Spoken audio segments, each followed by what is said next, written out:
Yan mga kanitib, magandang araw po sa inyong lahat. Yan, kasama ko po si Pogi, nagre-refill ng ating tubig. Yan, Pogi, hi daw Pogi. Yan, no? So, ngayon po pala, topic natin ay yung ating feeds, no?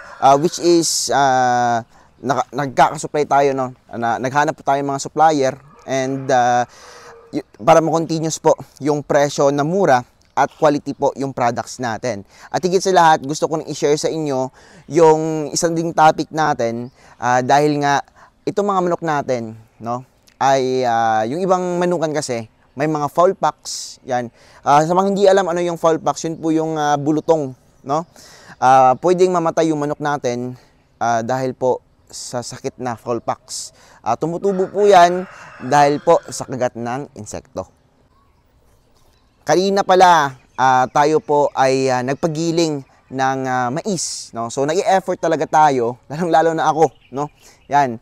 At siyempre yung mga taga-bantay natin, yan, nagpapasalamat din ako. At siyempre sa mga malalayo natin na customers, kahit malayo sila, pumupunta sila dito sa atin para maka-avail ng feeds, no? So yung feeds na yon, ini-effort ko yan na talaga nagpapakapal ako ng mukha, no? Para lang makahingi ng discount sa mga suppliers natin, no, sa mga may-ari or sa mga heads nila. Yan. At yun nga, nakahanap tayo ng mga suppliers, talagang tinutulungan din tayo na para makabuo ng feeds na maibibigay sa inyo ng mura. 22 pesos, no, per kilo, start sa 22, yan, hanggang 31 pesos per kilo, no, yung price ng mixing natin. Yan. So, sa wholesale naman, yun na po talaga yung bagsak presyo namin dahil nagkakamahalan din po yung mais. Sa ngayon, yung mais nasa higit 1,000 na yung isang sako. Pero dito sa amin, mini-maintain lang namin sa murang halaga, no, yung aming mixing na feeds, which is makakabili kayo ng 1,050 pesos, 50 kilos na yan. Yan, no? So, doon naman tayo sa topic natin na bakit nga ba hindi nagkaka-fowl pox tong manok natin. So, unang-una, dito sa mga manok natin ay nagkaka-fowl pox sila dahil sa unang-una yan, no? Dalawa lang naman yung rason, no? Based on my experience. Bulutong, dahil sa kuto ng manok natin, yan, nagkakabulutong sila at doon sa kagat ng lamok, which is yun talaga yung parang pangunahing rason kung bakit nagkaka-fowl pox yung manok kahit wala namang kuto. Yan. So sa kuto, maglagay lang po tayo ng WP85, mag-spray lang po tayo, no? 7 ng Bayer po yan, no? So hindi ako sponsor niyan, pero tested kasi natin. And yun yung mga advice ko po sa inyo, no? 7 ng Bayer WP85. Yan, no? At isa pa, no, nakakatulong din sa atin para ma-maintain natin yung maiwasan yung lamok. No, kasi kapag nag-bygone tayo dito, pwedeng magkasakit yung manok natin, no? Pwedeng masira yung baga nila. Yan, nagme-mating sila, oh. Yun. Yung ibang mga manok natin nasa loob po. Yan. Naghahapon. Naghihintay na lang po yan ng refilling ng pagkain at ng tubig. So, ano ba yung ginagamit ko dito? Nag-aalaga po tayo ng beta. So, ito yung isda na malakas po kumain ng larvae or larva ng ating mga lamok, no? So ano bang tong klaseng isda na to? Yan. So blue yung tubig dahil naglagay po tayo nito ng methylene blue. Ito po yan. No? So malaking tulong to, no? Hindi din po to basta-basta pet lang, no? Dahil business din po ito. Yan. Kasi may mga bata dito and para iwas po, no, sa lamok. Yan. Syempre, ito yung ginagamit natin. Beta. Yan. Yung pagkain kasi nito, no, pwede po yung larva. Yun lang, kahit yun lang po yung ipakain natin, mga anak ng lamok. Yan. Kaya, hindi po lamok dito na marami sa amin. Yan. Napakaganda po ng beta. So, sa beta naman, meron siyang affordable price. And meron din po siyang mga mamahalin. So ito mga beta na to, mabibili lang to sa 50 to 100 pesos kada isa. No, ganyan lang po yan kamura. Pwede siyang pang pet. Yung pagkain po niyan, no, kapag nakabili ka ng 1 kilo, meron ka gitong beta, siguro good for 1 year na. Ganito karami lang na beta. Yan. No, totoo po yan. And nabibreeding din po yan kasi nga every 3 days, no? Or 24 to 72 hours, napipisa na po yung mga itlog nila. Yan, no?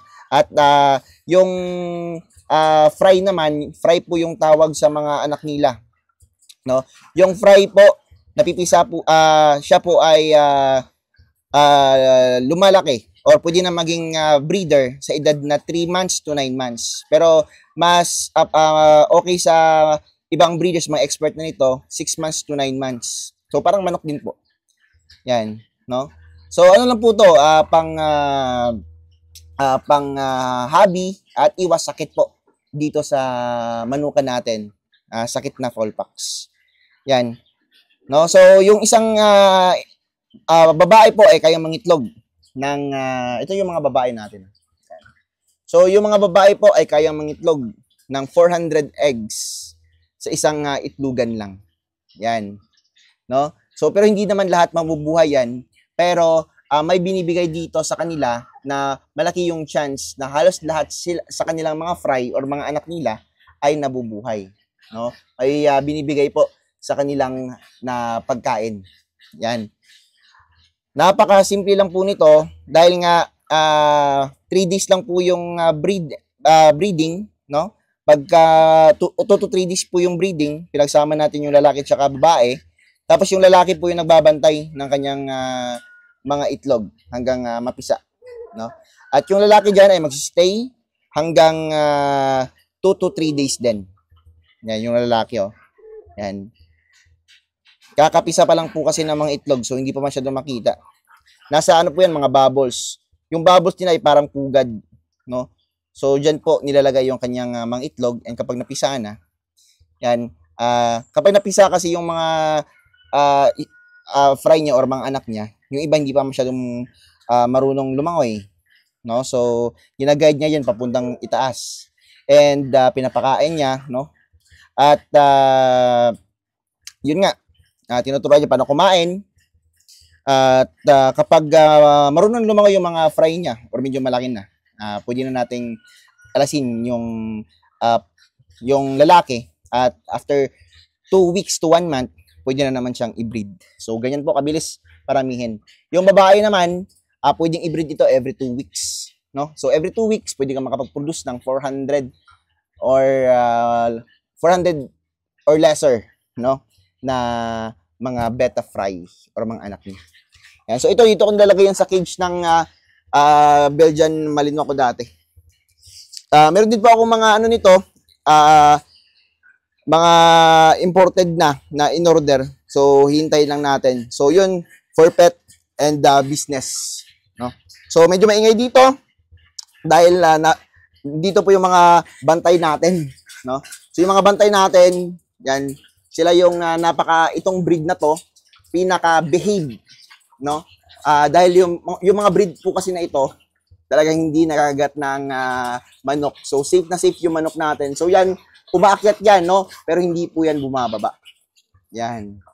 So napakalakas din pong tumahol nito, at medyo lesser yung pagkain, no? Dahil nga small breed yung dogs natin. So pinapakain ko sila twice a day. Yan, ito yung mga bantay natin. Ito yung mama nila. Ito naman yung mga anak niya na to. Yan. Ito yung isang male natin. Ito yung mga ibang hilig ko din, no? Yan. So, ngayon kasi napofokus na tayo sa manok. Ito, hindi ako nagbebenta ng ganito, no? Kasi nga, this is part of our family dito sa PNC. Yan, no? At syempre, kapag meron namang pumasok dito na medyo masama yung loob, meron tayong ano dito, tagapagtanggol. Yan. Tagapagtanggol natin, no? Magkapatid to, hindi ko na gustong iwalayin dahil napakaganda po nilang magkasama. Ako po yung nag-alaga nito simula nung baby pa sila, no? Dinadiaper ko pa yan. Yan. So ngayon, malaki na sila. Sila po yung nagbabantay dito sa ating manukan. Yan. Ito, every night pinapalabas natin dahil nga safe din po yung manok sa kanila. Yan. At syempre, matatapang to. So, Belgian, hindi na ako nag-alaga ng Belgian. No? Simula na namatay yung Belgian natin. dahil sobrang aggressive, no? At sa dito sa pamilya, okay naman siya, pero sa mga manok, ayaw niya talaga. Pero itong dalawa, goods na goods to. At syempre, yung nasa taso, uy, ganda. Yan si EJ, tapos na po siyang mag pakain, no, at saka mapatubig sa mga manok natin. Ito yung ibang alaga din natin, no. Yan. Napakatatangkad dito. Ano pa yan? 3 months. Ito naman sa kabila. Ito yung dalawang super selection natin. Super selected. Yan. Si Elastico tsaka si tawag nito, si Thanos. Yan. Which is habot na nila yung Blue Limber sa murang edad. Ito naman, napakapogi natin na si Itachi. Yan. Tangka din yan, no? Lampas na yan sa Blue Limber. Anak po ito ni Sasuke. Yung napakagandang lalaki natin from Cebu. So, ganyan na po kadali, no? Ito naman si Joanna. Dumbo. Mga drag natin na nasa labas lang. So, ganito na po kasimple yung manuka natin. Yan, punong-puno yung ating incubator. Nasa mahigit 1,000 itlog. Yan. Hatch kami mamayang gabi. At sa 14, releasing natin sa mga sisiyo. So, abang-abang kayo, no? Siguro maraming mapipisayan. Yun mga ka-native, no? Sana may natutunan kayo sa video na to. At happy-happy ako na nakapag-share ako ng mga kalaman sa inyo. At please support me sa daily vlogs natin. Pinapangako ko sa inyo, marami kayong matutunan. And syempre, ilalagay ko rin sa comment section kung saan yung agri-vet natin para makabili po kayo ng murang feeds natin. At kung gusto niyo ng beta, sa lugar niyo meron naman siguro yan. Pero kung gusto niyo naman ng imported, yan. Hihirin niyo ako doon dahil next week, start tayo sa breeding ng mga imported natin. At i-share ko rin yung mga imported natin na paparating. Ibang klase yon, sobrang ganda. Mahal yung bili ko, no? Pero ibibenta natin yung mga anak niya ng kaya lang sa bulsa ninyo. Yan, no? So, abangan niyo po mga ka-native yung daily vlogs natin. Bye po.